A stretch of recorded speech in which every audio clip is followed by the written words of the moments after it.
welcome back to the channel. Chris here, working on the charger. So I've got a laundry list of things to do, just little tiny odds and ends that seemingly take forever, and that's just part of the deal, really. Here's my list. This isn't everything, but it's what I could think of last night and just rattled this off the top of my head. So yeah, it's a tall order, but this is how things have to get done. And it's just like, you know, like they say, eating an elephant, you can start in two different ends, one in the front or one in the back, your choice. And building a car is very similar to that, eating an elephant or any other large animal for that matter. That was pretty bad. Anyway, it's Monday, I'm a little off. I took a break from the charger over the weekend just to keep myself from burning out. I want it to stay fun. I've got a ton of other things that I have not been maintaining, and that gets to me after a while. So, but I guess I could have worse problems, right? So first thing I'm gonna do is clutch linkage.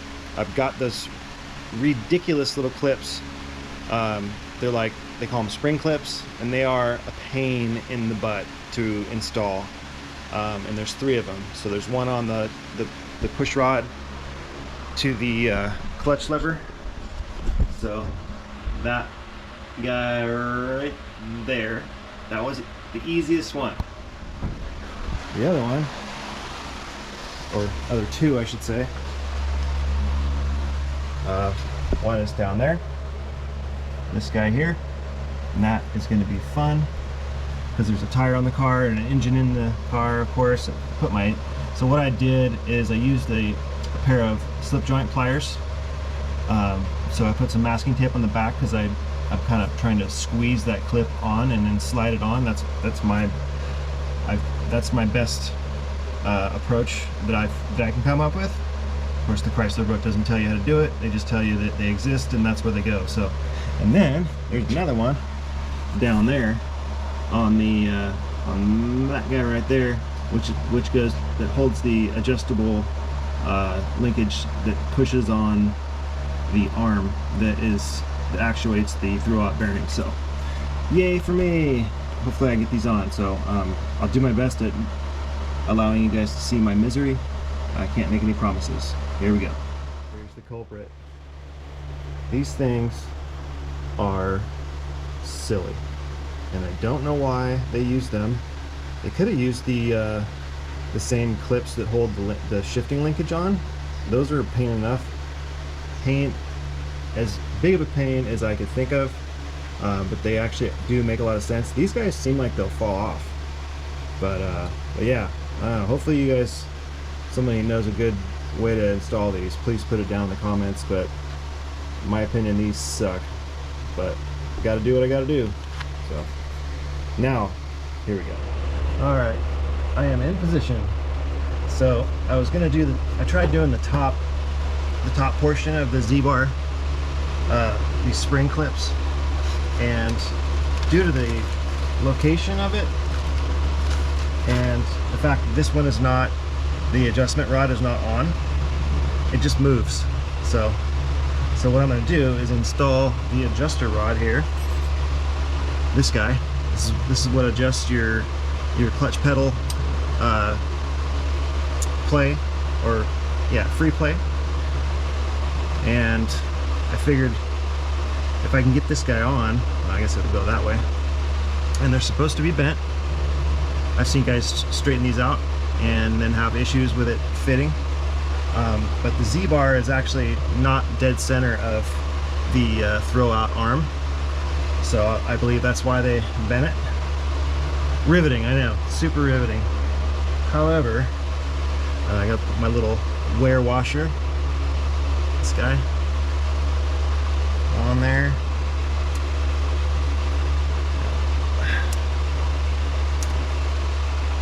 Grease. Kind of hold it in place.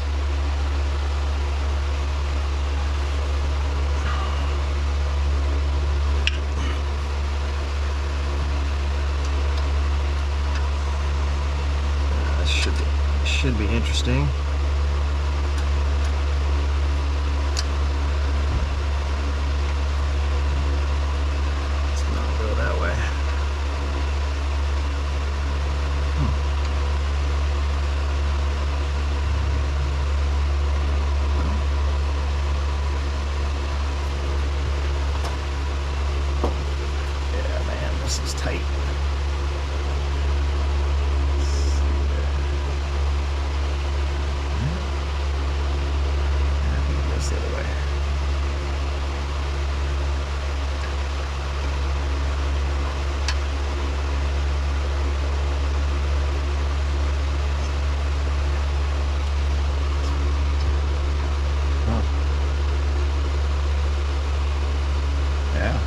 course.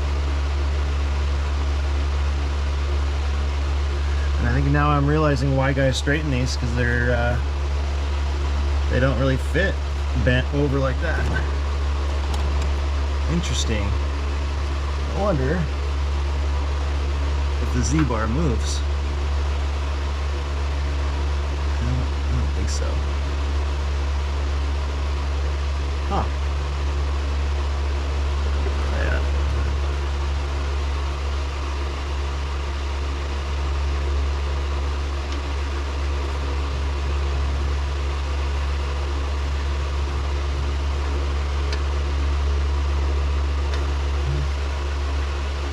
Yeah. Alright, let me go straighten this thing out. I stand corrected. I decided to forego the straightening of this piece. It just, not only is it really hardened steel, it's still, I didn't press that little rubber grommet in there yet, so I'm thinking it'll probably fit better now that it's in there. So yeah, the offset does work. So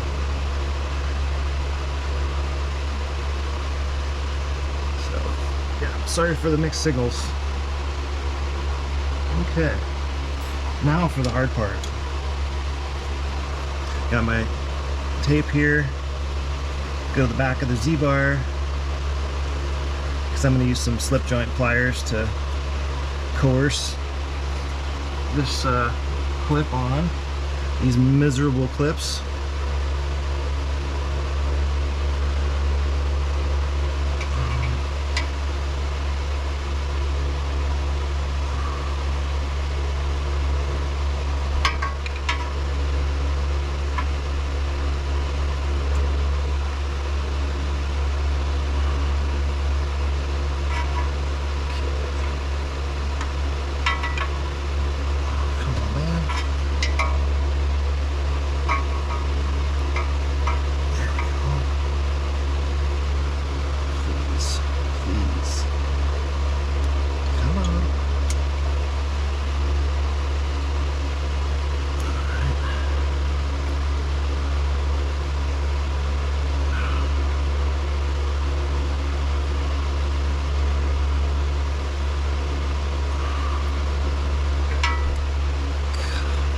See what I mean? Just ridiculous. Oh man. And of course.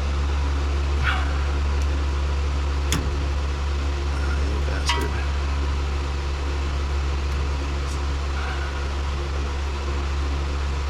Come on. Alright. Failed attempt. One. See if I can get it started from the front to the back. No.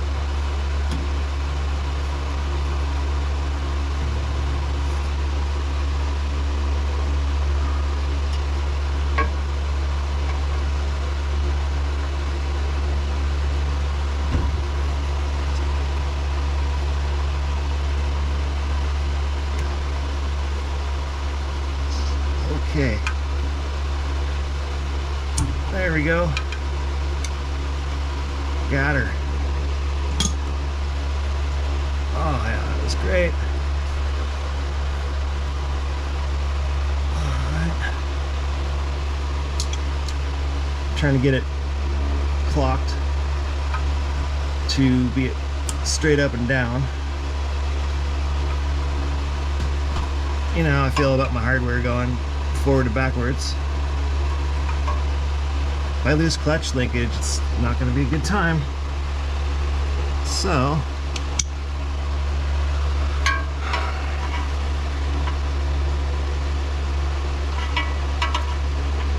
yeah, I'm just squeezing it to make sure it's seated behind that pin.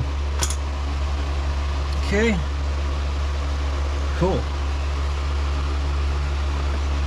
Now, that was probably the more difficult one, but we're going to find out in a second here. I got to do the one up top now. But there's a spring, a light spring. This guy here, and this goes to the top, from the top of the throwout rod. It's not a throwout rod, we'll just call it the arm, to the front of the bell housing.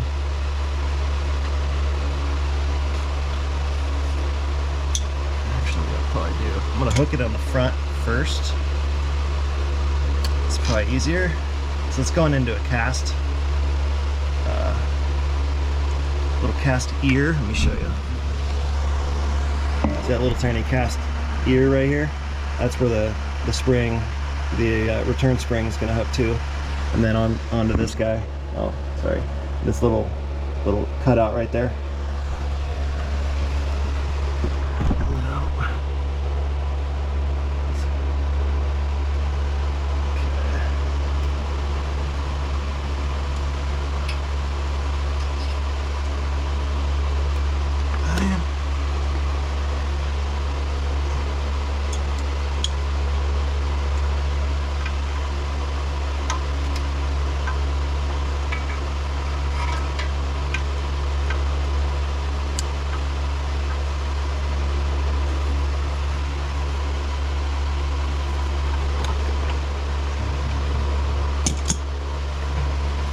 Be able to just do this by hand.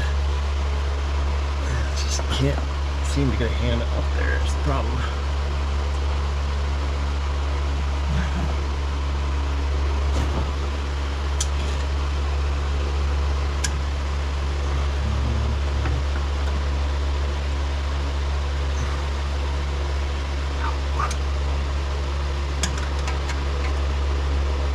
There we go.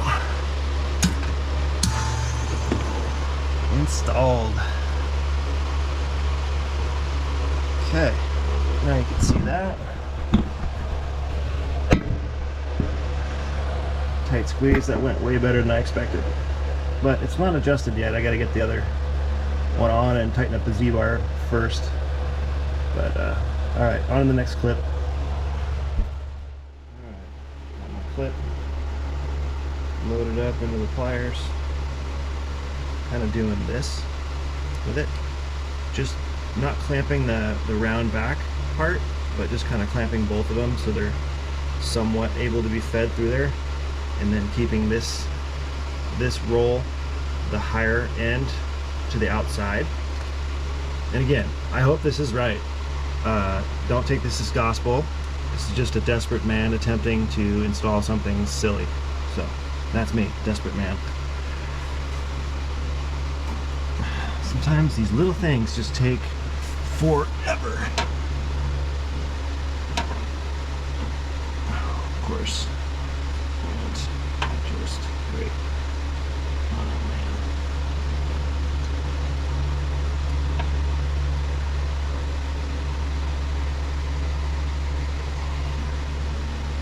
Perfect. Oh, that's a fail.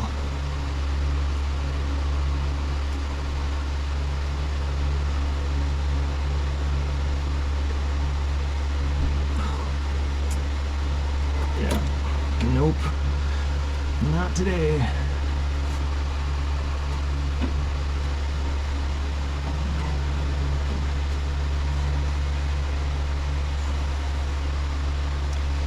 Alright, so we'll try front to back. Having a little grease on this thing is helping a little, but it's still a pain. That way. Oh man, there's just no easy way to get in here.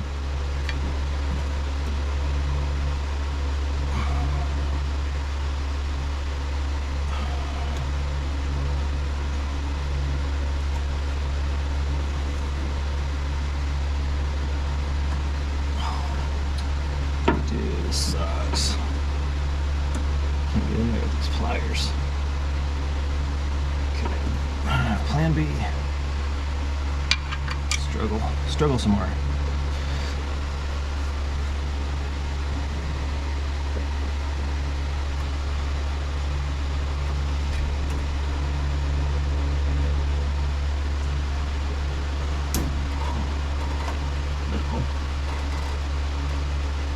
See, it'll go on, but not both of them. They won't both go in. So, yay. Sorry you guys can't see this. It's just I'm just out of room down here. Of course I need these pliers. Move this.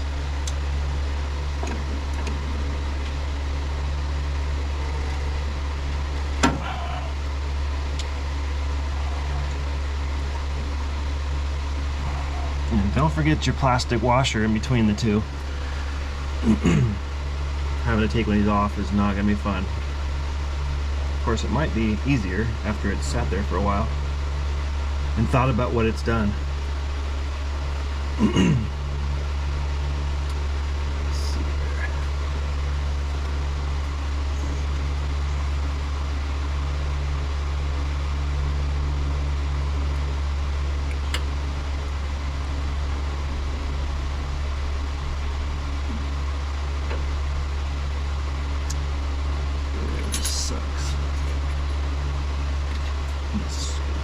Push this thing a little.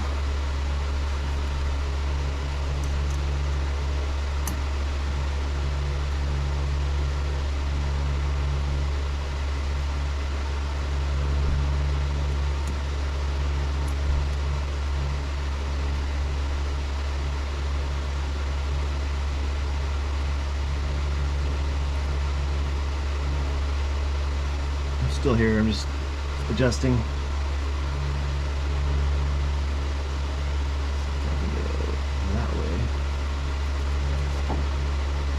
I can't even get an arm through here to assist. The hood hinge is in the way.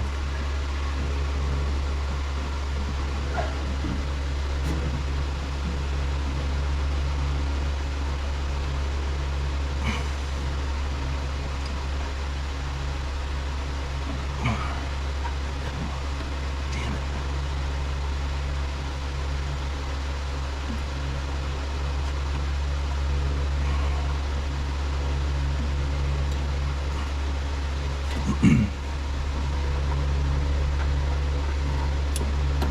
Yeah, damn. That's a real problem.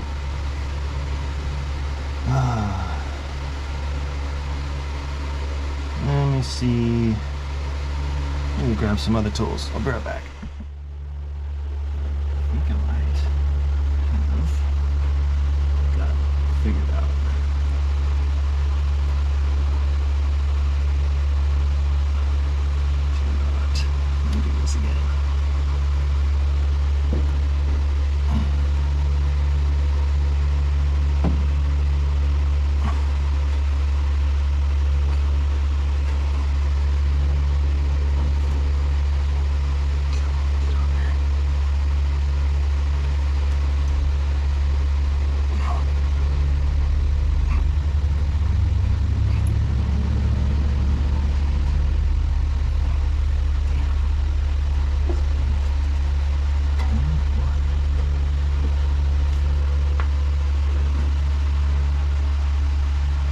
You move.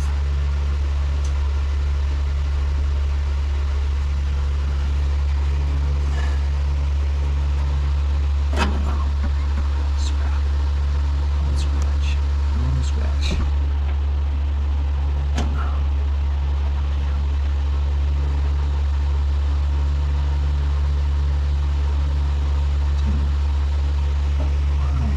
Why is this so difficult? It's a silly little clip. So what I'm going to do is try to use a zip tie to go around this thing. Keep the two pieces together with a temporary zip tie, of course.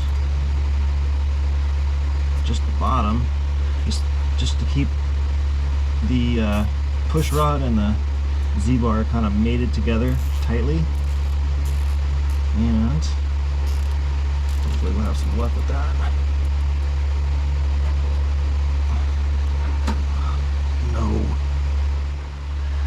can't even help myself on a temporary zip tie.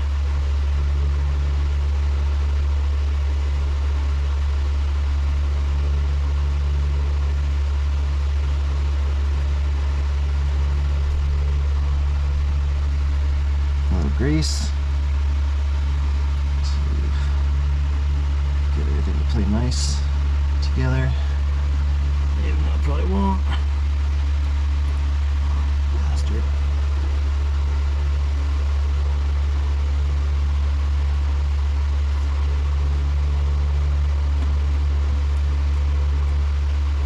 Trick is getting both of the tips underneath the rivet post, I guess you could call it, or the post that is going around.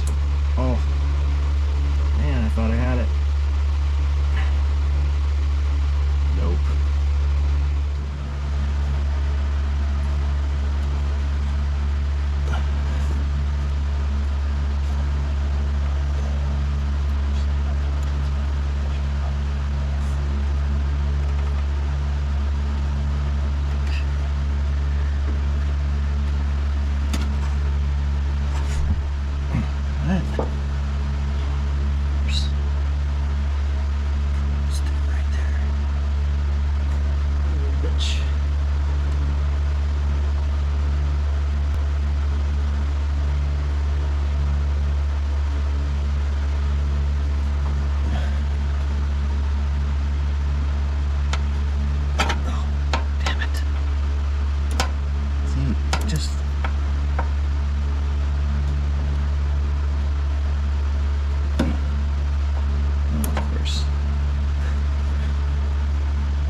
Thought I had it.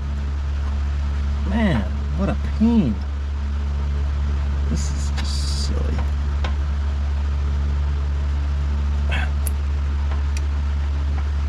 Oh, this is so silly.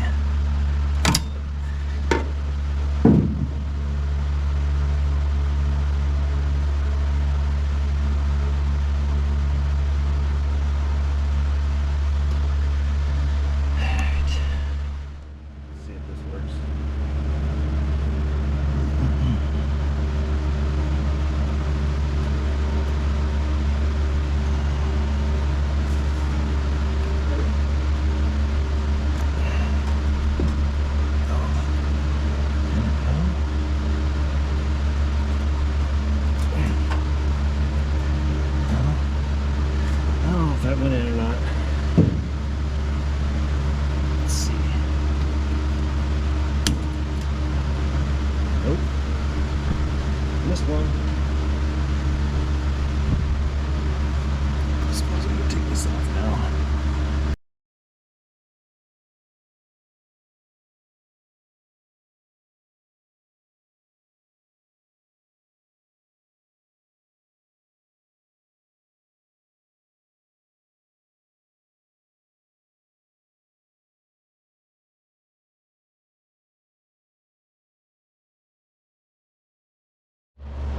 Forgive the terrible camera angle. I'm working by myself today, and I'm gonna tighten up this Z-bar joint.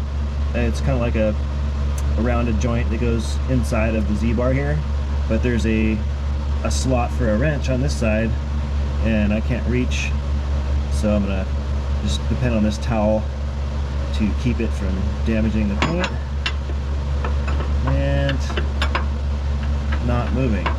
So maybe I can hold it, but let's see.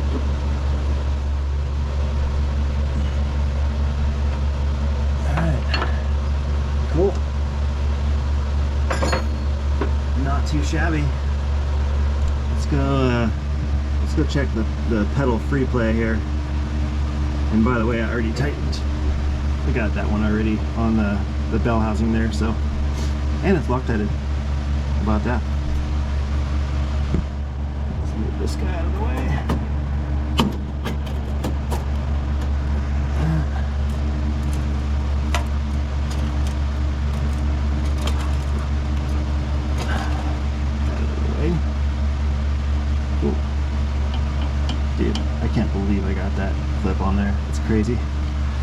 very low hopes for that.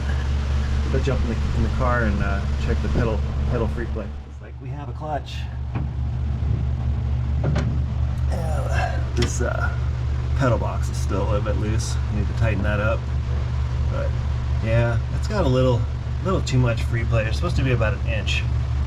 This is probably about 2 inches total, so I'll adjust that. Once I get this pedal box tightened up, I'll adjust that, and then we'll have a real clutch. But it feels good. I didn't hear anything spring off or blow off or fall apart, so I must have did it right.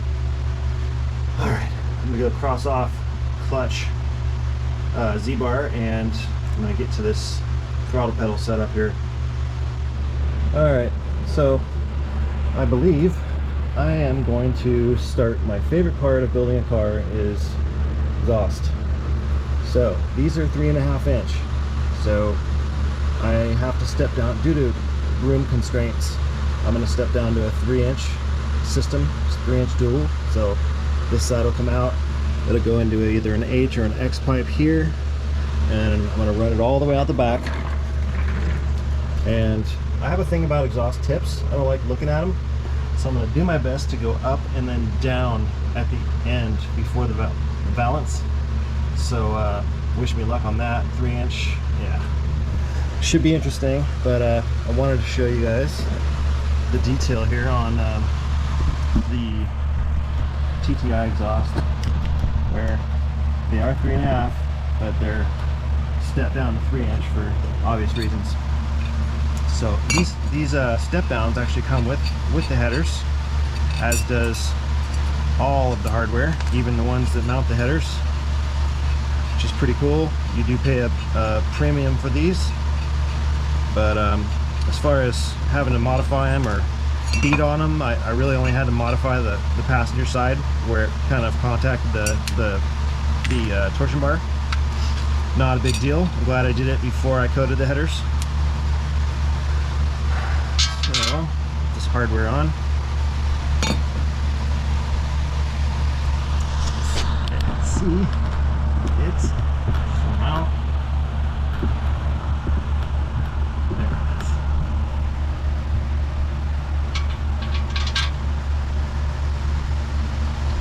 So by putting these guys on, it'll allow me to start mocking up stuff, mocking up tube for the exhaust tomorrow. And I do have to buy some mufflers. I still haven't decided which mufflers I'm going to use, but they will be a 3-inch single in, single out.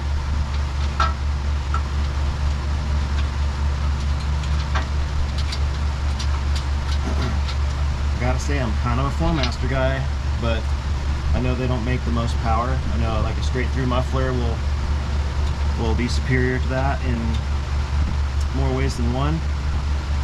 But I don't know. I guess I was just born. Oh my god. I have to remove what I just did because I forgot the gasket talking.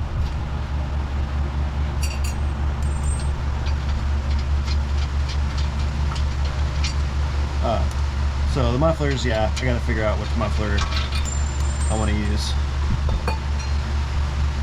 But don't be surprised if it's a Flowmaster. I know a lot of people don't like Flowmasters now, I guess, and it's really the sound for me. It's some mufflers take away horsepower, and you know I'll have plenty to spare, but I don't like to go backwards. But I do want to be able to have a conversation inside the car, so that's why I'm doing a full length system. I might even go. Now I've got a lot of pre-bent mandrel bent exhaust from a kit that I bought for a previous project, and I've got a ton of 3-inch laying around, so I'm just gonna make my own kit like I normally do. What I do is I'll buy a builder's kit, excuse me, and it'll come with, you know, 890s, 845s, and you know, collectors and V-bands and all that stuff. And it, you know, it adds up. But I hear really good things about the TTI systems that are knockdown systems. So you know, I hate to buy more when I have all this 3-inch laying around.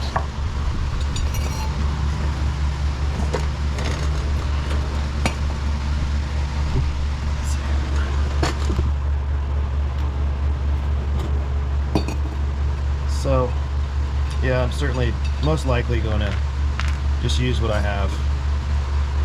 So I have a small shop, as you can see.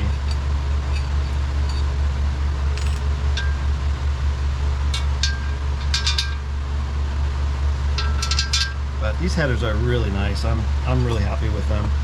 I know they're all over TV, and all the car shows on TV use them. They're the only option, as far as I'm concerned, for a Chrysler product. Because there's just so many variables. But you gotta buy a special starter, which is one of the variables. And you know, they come based on the type of steering box you use. Yeah, so I mean, I'm sure a Coronet set of headers would probably be the same as a Charger. But they make big block headers for an A body. So it's pretty cool what they do. I mean, they definitely aren't cheap, but the fact that they make all this stuff is just really great. And if you don't want to run exhaust manifolds, that's the only option as far as I'm concerned. I know there are other options, but I choose to ignore them. I just hate buying a set of headers and then having to beat on them. It makes me kind of ill inside. But I can tighten these guys up, and once I get everything tacked together, I take it off and weld it up on the bench. And it's next to impossible to weld in the car unless you're just a veteran of the muffler industry. I am not.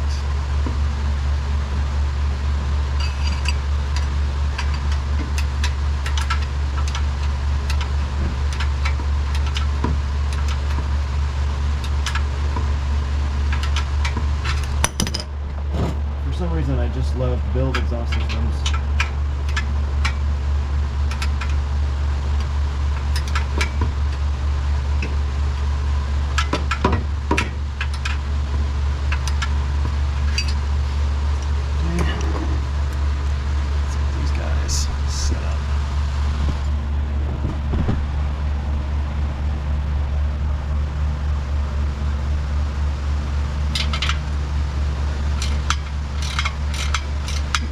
These don't have to be cranked super tight because they're going to come off, but you want them where they're going to be so your mock-up is correct. Because if they're not, say you put one bolt in them just to hang them, that's not going to end up boding well for you in the long run.